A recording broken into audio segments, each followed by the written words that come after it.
आदिवासी परंपरा हलमा को ग्लोबल पहचान दी। शिव गंगा अभियान के तहत 120 से ज्यादा गांवों में जल संरक्षण के लिए महेश शर्मा ने काम किया। हर साल हाथी पावा की पहाड़ियों पर हलमा का आयोजन होता है, जहां हजारों की संख्या में लोग पहुंचकर कंटूर खोदते हैं ताकि बारिश का पानी जमीन में उतर सके। देखिए रिपोर्ट।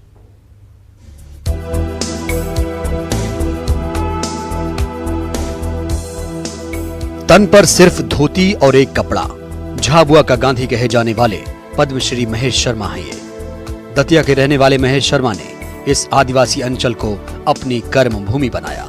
महेश शर्मा पिछले कई सालों से झाबुआ में रहकर आदिवासी समाज के बीच काम कर रहे हैं। आदिवासी समाज की हलमा परंपरा को महेश शर्मा ने ग्लोबल बना दिया है। महेश शर्मा आरएसएस की पृष्ठभूमि से आते हैं। साल 1988 में झाबुआ आए महेश शर्मा वनवासी कल्याण परिषद के संगठन मंत्री भी रह चुके हैं। काफी लंबे समय तक महेश शर्मा ने वनवासी कल्याण परिषद के लिए काम किया। इसके बाद साल 2007 में संघ से विदाई हो गई और इसके बाद महेश शर्मा ने अलग संस्था शिव गंगा ग्राम विकास परिषद की स्थापना की। इसके जरिए झाबुआ में जल और पर्यावरण संरक्षण के कार्य किए। महेश शर्मा ने आदिवासी समाज की हलमा परंपरा के जरिए जल संरक्षण के लिए गांवों के लोगों के साथ मिलकर कंटूर, छोटे तालाब, पौधारोपण का काम किया। जल संरक्षण के लिए बोरी बंधान, छोटे तालाब बनाए तो पर्यावरण संरक्षण के लिए माता नो वन कार्यक्रम चलाकर गांव की खाली पड़ी जमीन पर पौधारोपण किया। अभी हम संख्या तो आपको बता सकते हैं कि जो तालाब हैं जिनमें मार्च तक पानी रहता है, ऐसे 70 तालाब हैं। फरवरी और मार्च तक पानी, वो उन्हीं 70 में से कुछ ऐसे हैं जिनमें पूरे वर्ष भर पानी रहता है। फिर कुछ ऐसे स्थान हैं जहाँ पे वर्षा जल के द्वारा ट्रेंचेज, कंटूर ट्रेंच खोलते हैं पहाड़ियों पर, वो भी यहाँ पे हो रहा है। वो भी लाखों से संख्या में, 1 लाख से ज़्यादा तो हाथी पावा पर ही हो गई ना, और गांव-गांव में हो गई हैं। तो ऐसे सब मिला करके 120 गांव में माता वन का कॉन्सेप्ट, यानी हर गांव में अपना जो प्राकृतिक माता वन है, कहीं 1 हेक्टेयर है, कहीं 2 हेक्टेयर है, कहीं कहीं 10 हेक्टेयर है, तो उसमें माता वन के स्थान पर फिर से नए पेड़ लगाना और उनका संरक्षण करना, तो वो भी काफी अच्छी सफलता मिली है। 2019 में महेश शर्मा जिले में किए जा रहे उनके कार्यों के लिए उन्हें पद्मश्री से सम्मानित किया गया।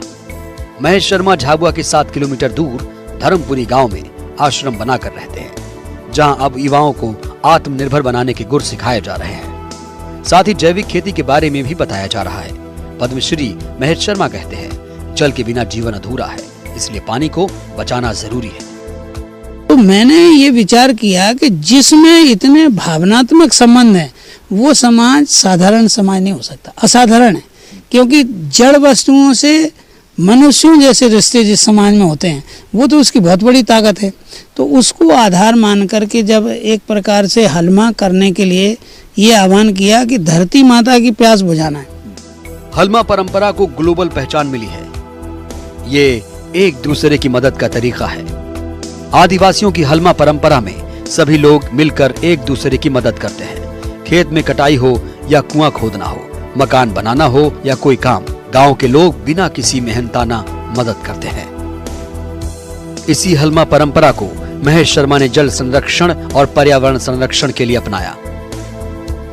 गांव-गांव जाकर लोगों को समझाया कि जल जंगल बचाना जरूरी क्यों है।